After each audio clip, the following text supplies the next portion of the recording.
Breezy and David and Jennifer and Laura and John and Ron and whoever wrote that song. I thought it was Bette Midler, but it wasn't. Thank you. Julie Gold. Thank you, thank you, thank you. I love that song. It doesn't mean that God is away from us at a distance. It means that the spiritual perception of life is not from where we often see it. That our true perception is that we are one, and that there's only one. And that all this idea of two-ness is all about separation, and that that's not the spiritual perception or perspective. Is that me, Kristen? Good, then turn it off, whatever it is. So that's the perspective for us to go for, is that we are all one. All one, all one. And that brings me into my talk today of what will I give? It was a fascinating week. First of all, just to get it all out in the open, a couple of weeks ago, I did a talk on lighten up. Is that not deep, Kristen? It's my breath. Well, this has had a little bending issue today, so I'll pull it a little bit away from me, and you turn me up a little bit, okay? So, a couple of weeks ago, I gave a talk on lighten up, remember? It was a fantastic talk.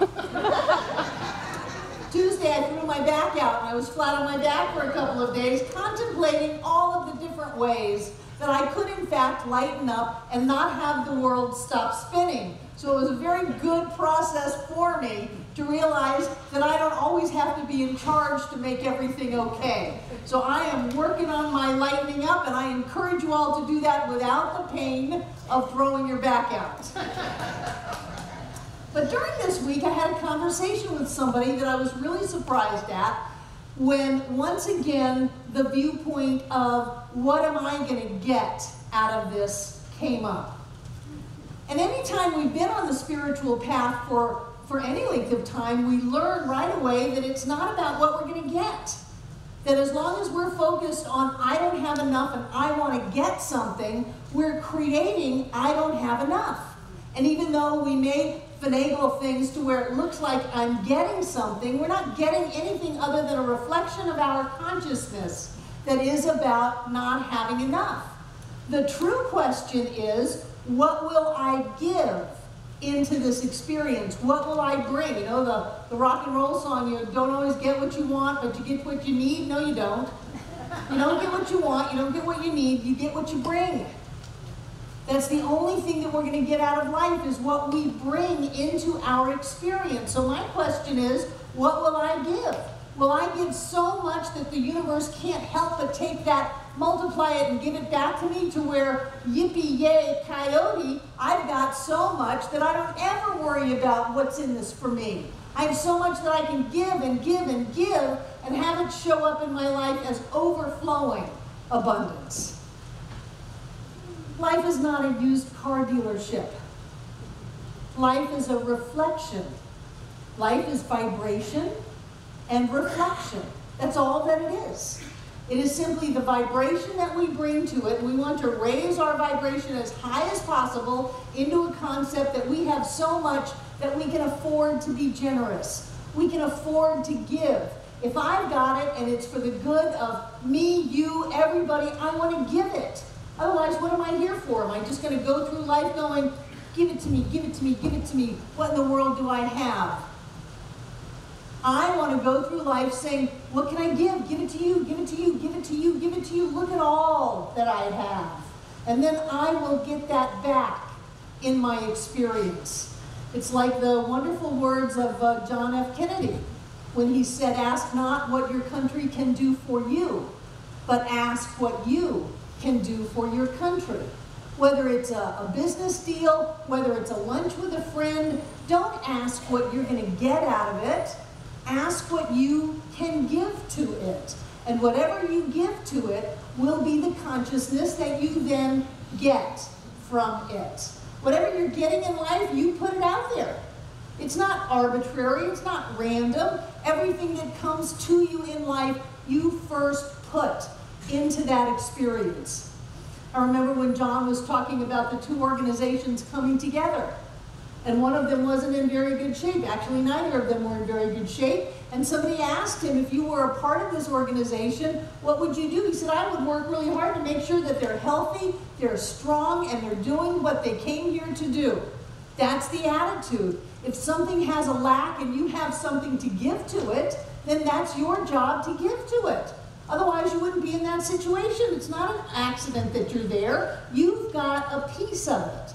And so if you've got a piece of it, it's yours to give. Not yours to hoard your piece and then try to get something else, because that trying to get something else and that hoarding will simply put you in a position where you lose even that which you have. It's the parable of the talents.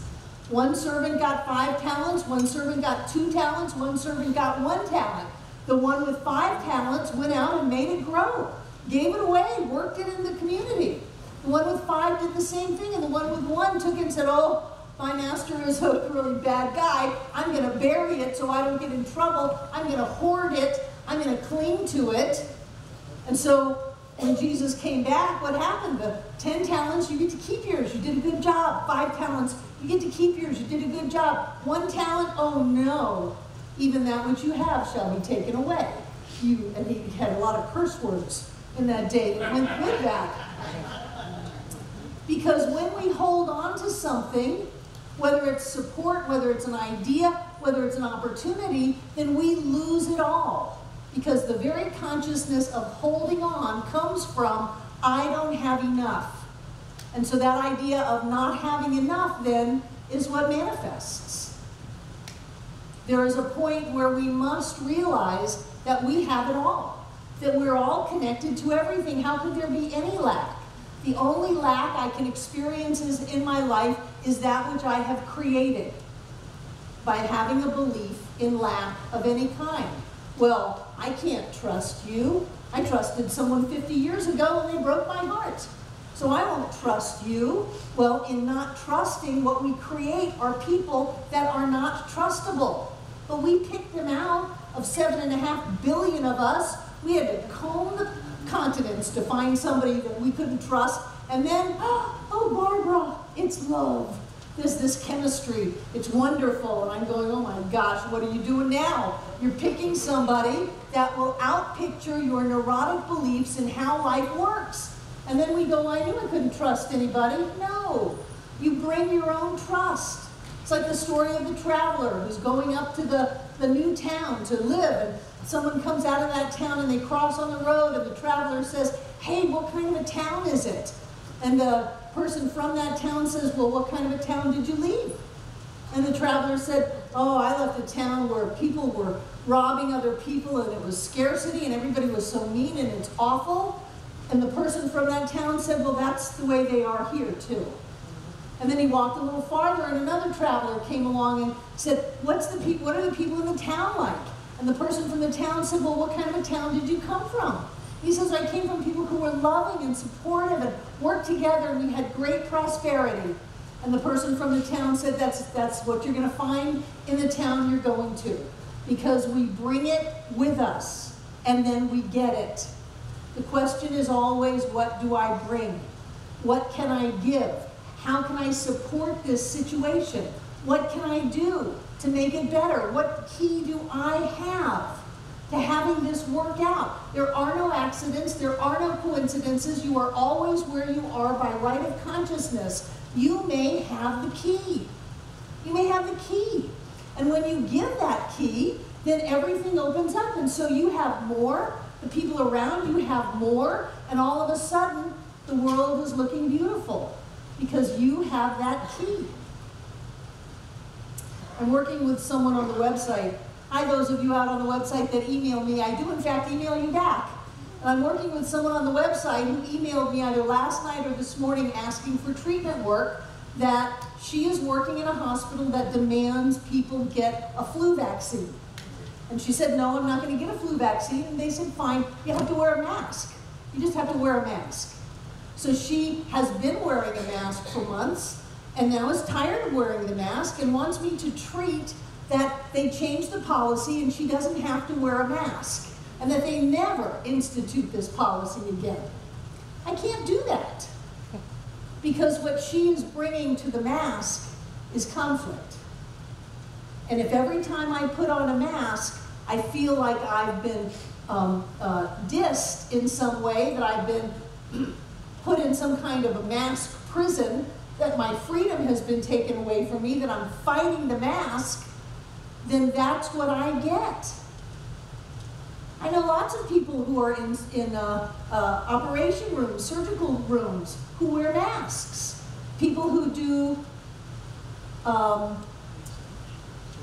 experiments in highly clean environments all wear a mask. They're not at odds with the mask. They're not fighting with the mask. It's not the mask. It's inside of us.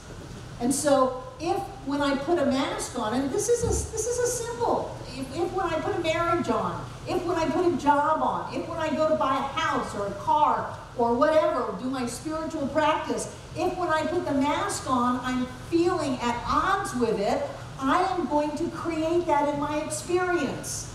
I'm going to get that back. If I damn the mask, every time I put it on, I'm going to have a damned experience. That's the way it works. So what do I give? Thank you, mask. Because you're my out to not take a flu vaccine because that person doesn't want to take a flu vaccine. God is in the flu vaccine. Thank you, mask.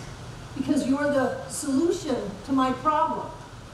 You're the answer to my question of, do I really have to do this? No, you don't have to do that. Just do this. Okay, well, I'm a big girl. I can make this choice and have this consequence and be okay with it because I made the choice. I can love this person. I can be a part of a team. I can give to my life. And in that giving, I will get back more and more. That's who I am. There comes a point when we really have to allow ourselves to turn into John. True story. The fact that it has my husband's name is just wonderful. John was the kind of guy that can annoy the hell out of you.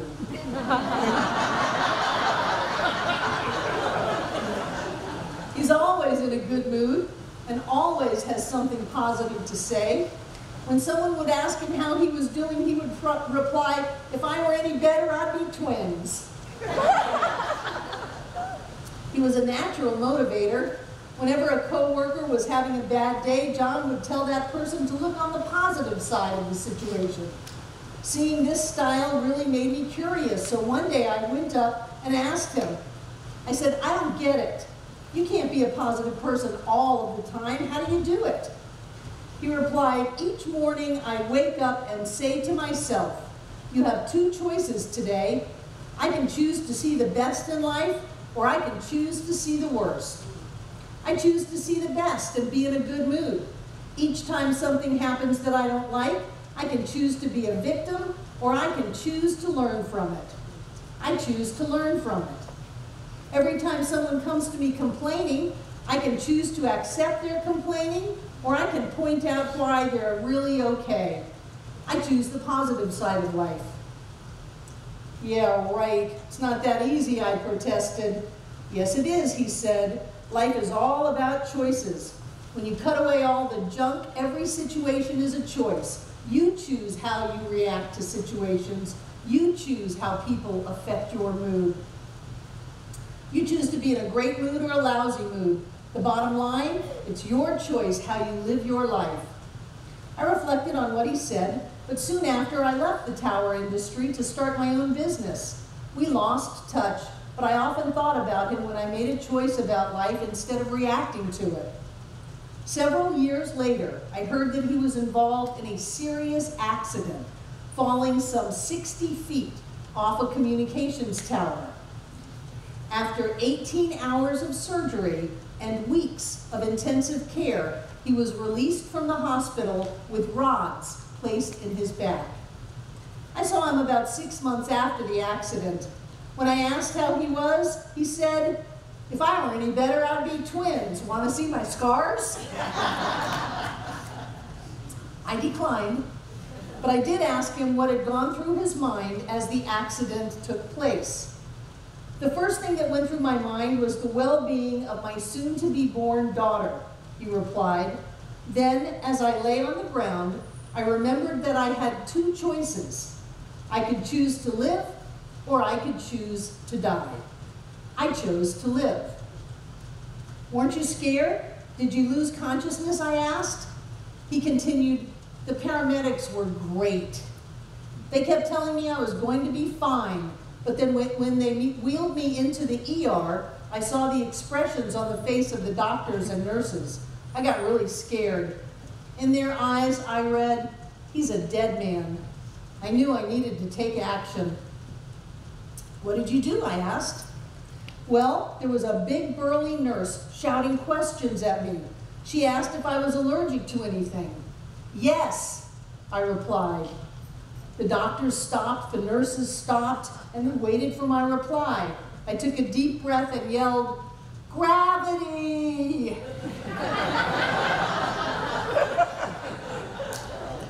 Over their laughter, I told them, I am choosing to live, work on my body as if I am alive, not dead. Yay. Yeah.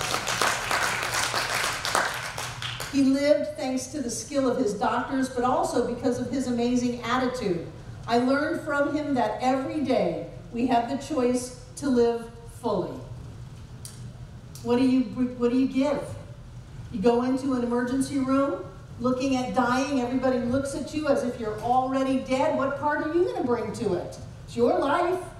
Every time you wake up in the morning, what part are you going to bring to it? What do you give? What do you have to give? I submit that you have more to give than you realize, and that every circumstance in life, every situation that you find yourself in, you have something to give to it. Life is not about wheeling and dealing. It's about outgiving everybody and everything and watching the universe pour it back on you. That's the only thing that can happen. When we look at ourselves as the key, when we look at ourselves as the solution, when we look at ourselves as the answer, then we have that to give. I know so many people who go into a situation and they go, oh, there's a problem. They bring the problem.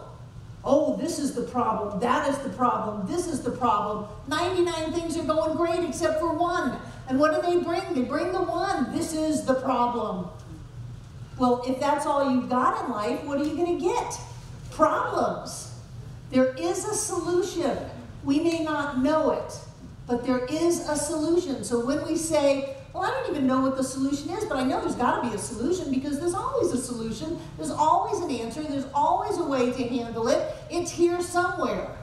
And when we bring that, we open up the doors of consciousness to show up, and out come the answers and the solutions. That is our job, to bring what is needed to every moment of our lives, to give freely whatever is ours to give, so that the cycle of life can continue to expand and grow. If we go through life looking at what we're going to get, all we're going to create is lack and limitation. Because it comes from an idea that says, I don't have enough, and so I've got to get that and grab hold onto it, and I'll push and claw my way through if I have to. When we go through life saying, what can I give? What will I give? What is mine to give? Then what we do is we lift everyone around us, set spiritual law in motion, and life gives back to us always multiplied abundantly. It is our moment-to-moment question. Right here and right now, why am I here? Because I have something to give. So will I give it? And so it is.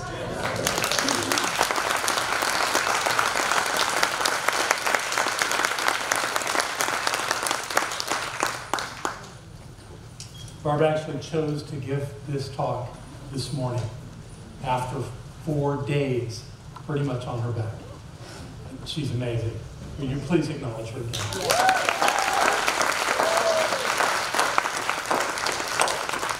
Now, who do we have in the room for the first time? Not been here before with us this morning. We've got Mike from Reno. That's right. I want to make sure I said it right. Thank you for being with us this morning. We've got some folks back here. Hi, welcome. We're glad that you're here this morning. Anybody else here for the first time? Ah, yes, yes. Welcome. Remind me your name. Suzanne, thank you so much for being with us this morning. Yes, people are pointing at Suzanne. That's lovely.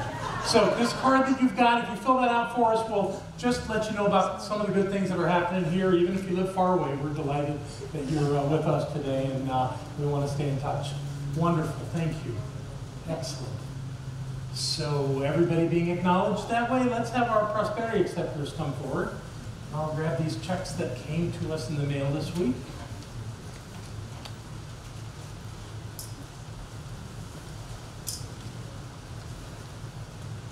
Think out what you're going to give. And if you do like me, you're going to put it close to your heart. And recognizing the presence of the one right here, right now. We are grateful for this amazing ability to give, for this wonderful way that life is so dynamically flowing, and that the energies of life continue to touch our hearts and our lives in wonderful ways as we continue that flow out. So flow out, flow in, it's this wonderful thing that happens. And it's happening right now. So I bless whatever is here, in hands and hearts, in the love and the vision for this community. And all being well, we'll say these words of investment affirmation together aloud. I freely and joyously give from the abundance and fullness of my overflowing wealth, knowing my gift goes with love as it touches and blesses the world. And so it is.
This center. And I believe I speak for those 10,000 people who come to our website to say thank you for creating this place, for creating this point of connection, for creating this sharing of truth around the world. It is a good thing we do, and we are all blessed for it. And I let that be so to the depths of my being, the heights of my consciousness, right here, right now, and forevermore. And so it is.